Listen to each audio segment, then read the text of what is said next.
There's been a ton of speculation as to what Ram's going to do in 25 on their heavy-duty side. Aside from a few little snippets, we really haven't heard anything from them. So what exactly are they waiting for?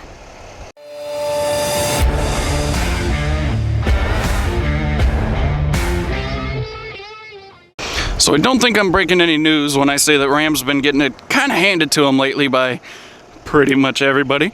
And, you know, one of the big things is that there's been a ton of speculation about new transmissions, updated motors, body styling, blah, blah, blah, blah, blah, and Ram has been pretty much silent. We've got a little bit of a sneak peek that they're going to change some of the front-end styling and things like that. But they already did that on 25s, and what's kind of weird is that they already launched on the lot, so you can go and buy a 2025 Ram 1500, but we haven't heard hardly a darn thing about the 2500s, and I wonder why.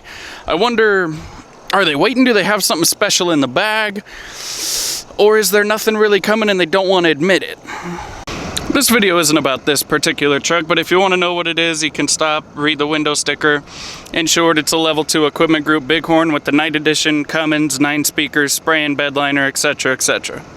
One of Ram's biggest criticisms is that they've still stuck with the 6-speed transmission, and they have the, you know, the Cummins standard output, still rocking the 68 RFE and the 3/4 tons, things like that. And when you see all the speculation again on the Duramax side of they're coming out with like a Mega Max, and Ford obviously launched their high output, you know, last year, a couple of years ago, you do wonder, what is Ram gonna... I think an 8-speed would help the Cummins out pretty tremendously, especially if you stuck it in the high output most of the time, or say you went to all the high outputs and an 8-speed. I think that would be pretty game-changing for Ram, because that's, like I say, as we all know, that's one of their biggest criticisms. They're just kind of, you know, on paper, according to the numbers, outdated. Now, it's not like all the other manufacturers have announced all their info for the 2025 heavy duties, so I wouldn't say Ram is necessarily behind the curve, but the big question is, they are behind the curve. Overall, just as an entire company, they're getting beat up right now. There's also been all kinds of news about Ram laying people off, CEOs leaving, high-ups leaving.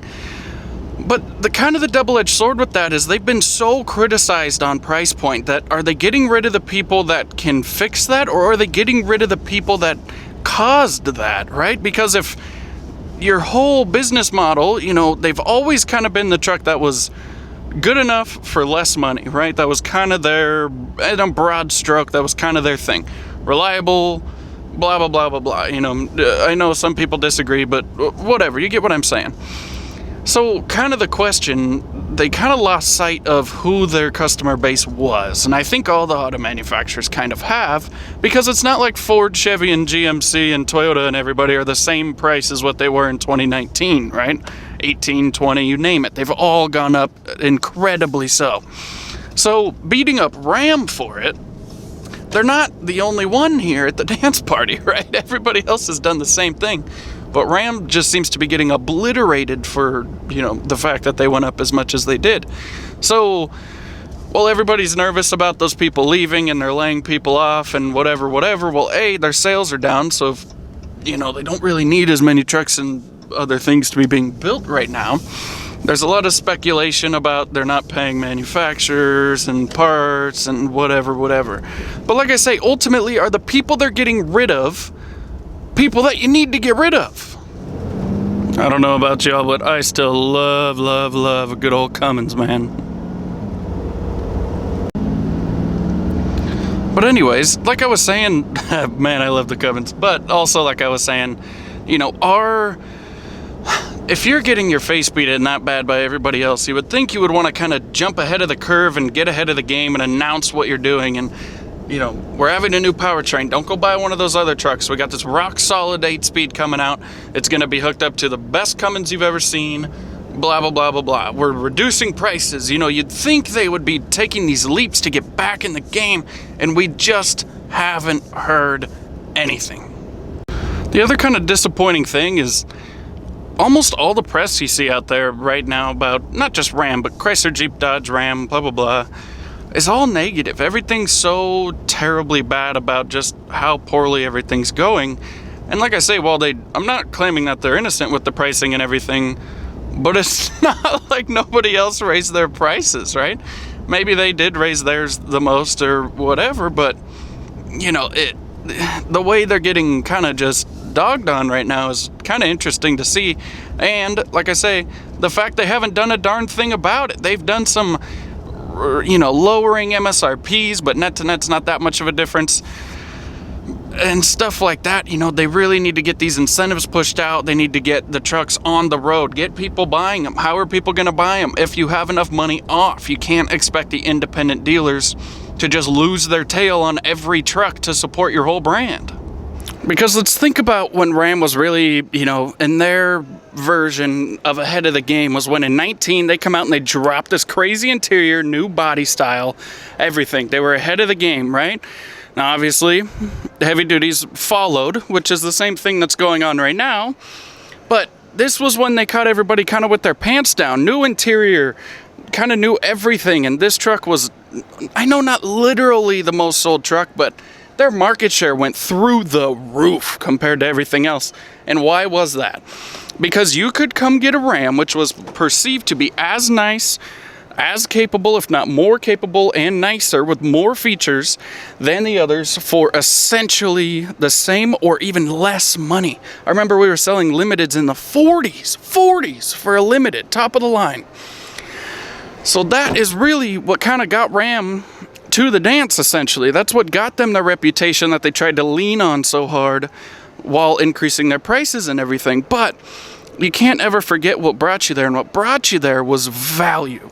So like I say, if they really want to get back in the game, just like in 19 when they cut everybody with their pants down, they have the chance to do that right now with these heavy duties. Right now. Because those of you guys that kind of understand the automotive industry, once you lose your market share, it's really hard to get it back. Right now, Ram has gone from like 14% to like 7%, man.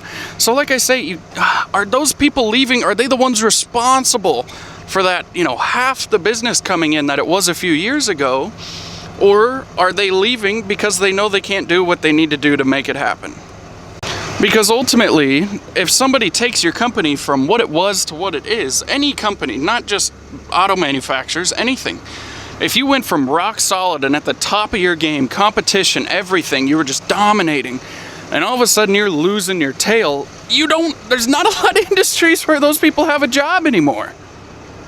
So like I say, guys, what really brought Ram ahead of the game was ingenuity, catching everybody else with their guard down, and the right price on the right vehicle, right? I think that's what they need to do right now. They need to drop whatever they're doing on the 25s. Hopefully they did a good job.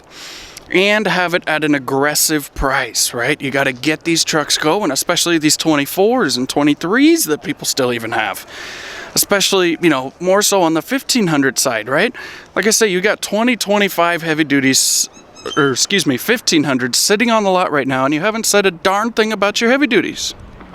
So like I say, the new 25s, people obviously haven't been, running out of their chair to go get one. But a lot of that is because of the price. The motor feels amazing. They did a good job with the motor. Early reports, but how it feels incredible. So they got to get out of there, get in front of these heavy duties, and let people know that they're still here. They're still in the game. You should not leave Ram.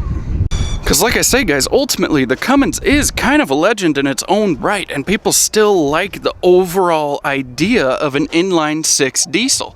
Just the way the power's delivered, the way everything is, and if you hook that up to a rock-solid 8-speed, you don't necessarily need 10, and not even the V8s, but especially something like this inline-six, you just make all your power so low. So good gears, 8-speed tranny with a high-output Cummins, man, that would be such a different experience.